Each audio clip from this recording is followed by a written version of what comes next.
The notification from my bank popped up on my phone as I was arranging flowers on my grandmother's grave. $2 million transferred. My hands trembled as I read the message, anger and disbelief washing over me in waves. Michael had actually done it. He'd taken my inheritance without even asking. My name is Emma Chin, and at 34, I never thought I'd be standing at my grandmother's grave realizing my husband of 8 years had betrayed me in the worst possible way. The flowers I held, white lilies, Grand's favorite, suddenly felt heavy in my hands. I had just lost the woman who raised me, who taught me everything I knew about business and self-respect, and now my husband had stolen the last gift she'd given me. The inheritance wasn't just money. It represented years of my grandmother's hard work building her real estate empire from nothing after immigrating to America with just $100 in her pocket. My phone buzzed again. A text from Michael. Don't freak out when you see the transfer. I'm using it to fund RevTech Series A. This is our big break, babe. Your inheritance is finally going to mean something. I stared at his message, my vision blurring with tears of rage. Our big break? My inheritance finally meaning something. The money had meant everything. It was my grandmother's legacy, her way of ensuring I would always be independent, just like she had been. But Michael had never understood that. To him, money sitting in an account was money wasted. He'd been pushing his tech startup for years, burning through our savings while chasing his dreams of Silicon Valley glory. I'd supported him, believed in him, even when things got tight. But this, taking my inheritance without even asking, this was different. I placed the lilies carefully on Gran's grave, my hand lingering on the cool marble of her headstone. I'm sorry, Gran, I whispered. I know this isn't what you wanted for me. I could almost hear her voice, strong and clear despite her battle with cancer. Emma, my sweet girl, never let anyone take advantage of your kindness. You're stronger than you know. She had told me that just weeks before she passed, her hand gripping mine with surprising strength as she made me promise to be careful with the inheritance. The money isn't just for you, she had said. It's everything I built, everything I learned. Use it wisely. Don't let anyone take it from you. But I had failed her. I had trusted Michael, believed in our partnership, and now he had taken everything without a second thought. When I got home that evening, Michael was in his home office, surrounded by monitors displaying charts and spreadsheets. He barely looked up when I walked in, his fingers flying over the keyboard. Hey babe, he said, his tone distracted. Great news, I've already got meetings set up with 3 major investors. Once they see we got solid backing, they'll be fighting to get in on this round. We're going to be huge. I stood in the doorway, watching him. The man I had married, the kind, considerate partner who had supported me through grad school, seemed like a stranger now. In his place was someone consumed by ambition, someone who could justify taking my inheritance because he thought he knew better than me. How could you do this? I asked, my voice steady despite the storm raging inside me. That money was for my grandmother. It was meant for me. He finally looked up, his expression a mixture of confusion and irritation. Come on, Emma. You're not seriously upset about this, are you? I'm investing it, not spending it. This is going to make us rich. Us, I repeated. There is no us in this, Michael. You took my inheritance without asking. You had no right. He pushed back from his desk, running a hand through his already disheveled hair. I had every right. We're married. What's yours is mine, remember? Besides, what were you going to do with it? Let it sit in a bank account gathering dust.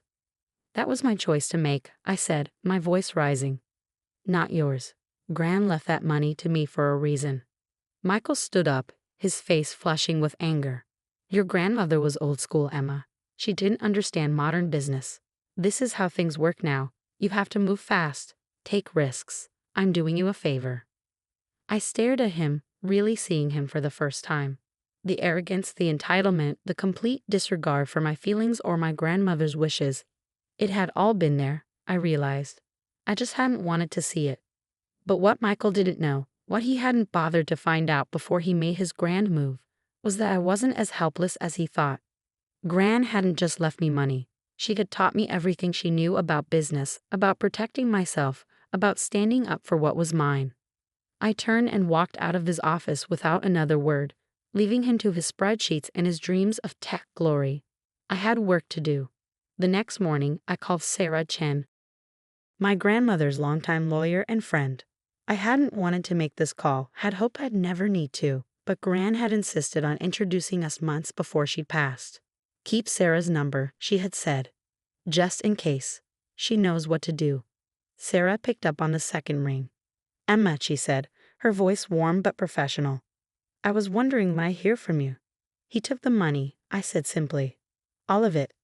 There was a pause, then Sarah sighed. I was afraid this might happen. Your grandmother was too. That's why we put certain measures in place. I felt the flicker of hope. What kind of measures? The inheritance wasn't just money in an account, Emma. Your grandmother set up a trust with very specific conditions. Any withdrawal over $10,000 requires dual authorization, yours and the trustees. And guess who the trustee is? I couldn't help but smile. You? Exactly. So unless you authorize that transfer. I didn't, I said quickly. Then what your husband did wasn't just morally wrong, it was illegal. The bank should never have processed that transfer without proper authorization. We can have it reversed immediately. I sank into my chair, relief washing over me. Really? Just like that? Just like that, Sarah confirmed. But Emma, there's more. Your grandmother knew something like this might happen. She left instructions. If anyone tried to access the trust illegally, they would trigger certain clauses. Would you like to know what those are? I thought about Michael sitting in his office, so sure of himself, so convinced he knew better than everyone else. Yes, I said firmly. Tell me everything. That evening, as I reviewed the documents Sarah had sent over, Michael burst into my home office, his face red with anger. The transfer was reversed, he shouted, waving his phone at me. What did you do? I looked up calmly, channeling my grandmother's quiet strength. I didn't do anything, Michael.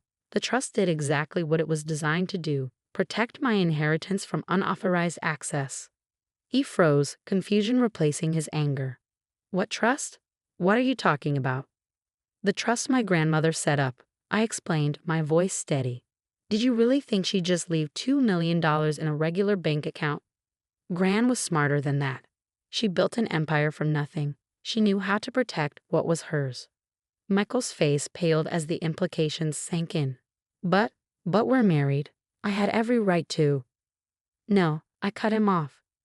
You didn't. And by attempting to access the trust without authorization, you've triggered some interesting clauses that Gran put in place. Clauses? His voice cracked slightly. What clauses? I stood up, gathering the papers Sarah had sent.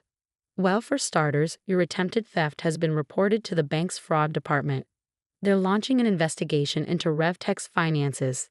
Standard procedure when someone tries to misappropriate trust funds.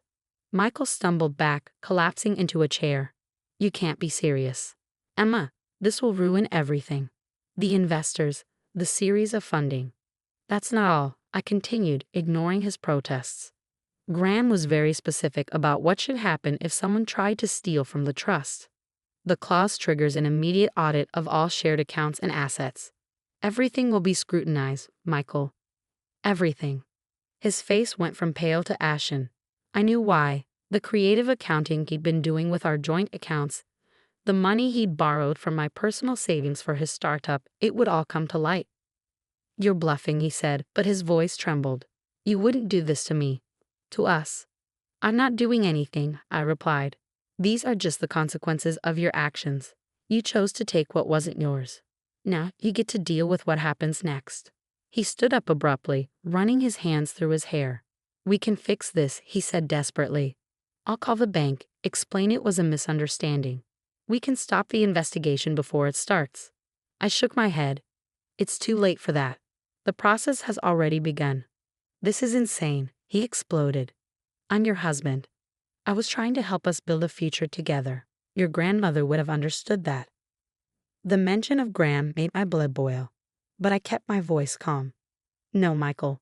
Gran understood exactly what kind of person you are. That's why she protected me from you. He stared at me, his expression hardening. Protected you? From me? I've given you everything. A beautiful home, a comfortable life. You haven't given me anything, I cut in. I earned my own way. The house. I pay for most of it with my salary while you chased your startup dreams. The comfortable life? I worked for that too. You've been so focused on your big break that you never noticed I was the one holding everything together. Michael's face twisted with rage. You ungrateful. He stopped himself, taking a deep breath. Fine, let's talk about this rationally.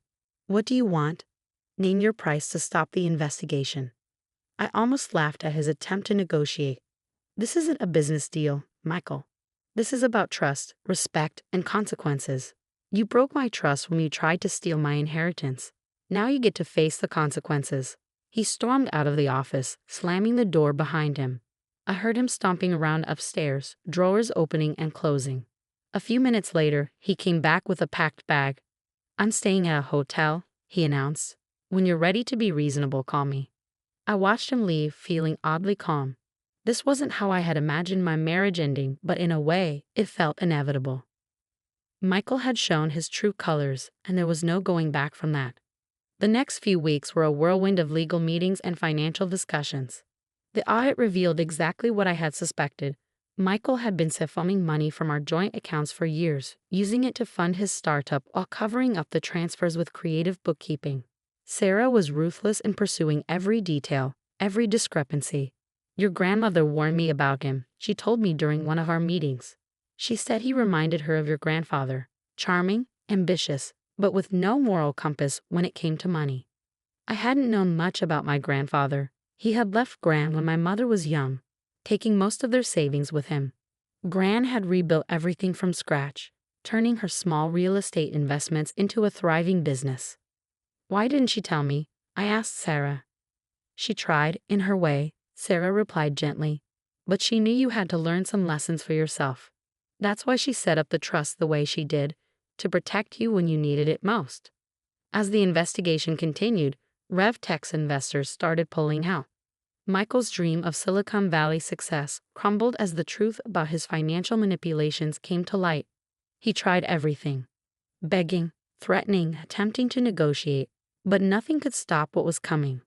One morning, about a month after the failed transfer, I received an email from Sarah.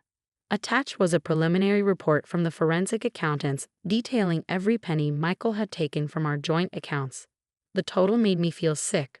Over $300,000 over the past 3 years. I forwarded the report to Michael with a simple message: we need to talk. He showed up at the house that evening, looking haggard and defeated. The confident, ambitious man I had married was gone, replaced by someone who finally realized he couldn't charm or manipulate his way out of this situation. I can explain, he started, but I held up my hand. No need, I said. The numbers speak for themselves. Here's what's going to happen. You're going to sign the divorce papers Sarah has prepared. You're going to repay every penny you took from our joint accounts. And you're going to do it without fighting, unless you want the FBI involved in investigating your creative accounting practices. He slumped in his chair, all pretense of control gone. You're really doing this? Throwing away 8 years of marriage over money? No, I replied firmly. I'm ending our marriage because you proved you can't be trusted. The money is just evidence of that. I did it for us, he tried one last time. Everything I did was to build something better for our future. I shook my head, feeling a mix of pity and disgust. No, Michael. You did it for yourself. You always have. I just wish I had seen it sooner. He signed the papers without another word. As he stood to leave, he paused at the door. I'm sorry, he said quietly. I really thought I could make it work. I know, I replied. That's what makes it so sad. After he left, I sat in my grandmother's old armchair, one of the few pieces of furniture I had insisted on keeping when we bought the house. I could almost hear her voice, wise and gentle. Sometimes the hardest lessons teach us the most important things. She had been right, as usual.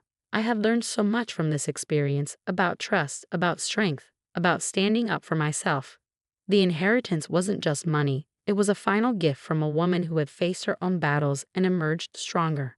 6 months later, I sat in Sarah's office, reviewing the final settlement. Michael had repaid most of what he had taken, selling his precious startup to cover the debt. RevTech, his dream of tech glory, was gone, along with most of his reputation in the industry. Your grandmother would be proud, Sarah said, closing the file. You handled this exactly as she would have. I smiled, thinking of Gran's strength, her wisdom, her unwavering belief in doing what was right. I had a good teacher, I replied. That evening, I visited Gran's grave again, bringing fresh lilies. The sun was setting, casting long shadows across the cemetery, but I felt lighter than I had in months. You were right, Gran, I said softly, arranging the flowers. About everything. The trust, Michael, the importance of protecting what's yours. I finally understand all the lessons you tried to teach me. A warm breeze rustled the flowers, and I could almost hear her laugh, strong and clear. Of course I was right, my dear. Now, what are you going to do with everything you've learned? I smiled, touching the cool marble of her headstone one last time before standing. I had plans. Big ones. The inheritance wasn't just going to sit in a trust gathering dust. I was going to use it the way Gran had intended, to build something of my own, something lasting. Michael had been wrong about one thing. The money didn't need to be put to good use by him. It already had a purpose, empowering me to create my own legacy, just like my grandmother had done. As I walked back to my car, I felt a sense of peace settle over me. The past year had been challenging, but I had emerged stronger, wiser, and more determined than ever. Gran's legacy lived on, not just in the trust she had left me, but in the lessons she had taught me about strength, independence, and standing up for what was right. This wasn't the end of my story, it was just the beginning. And this time, I was writing it on my own terms.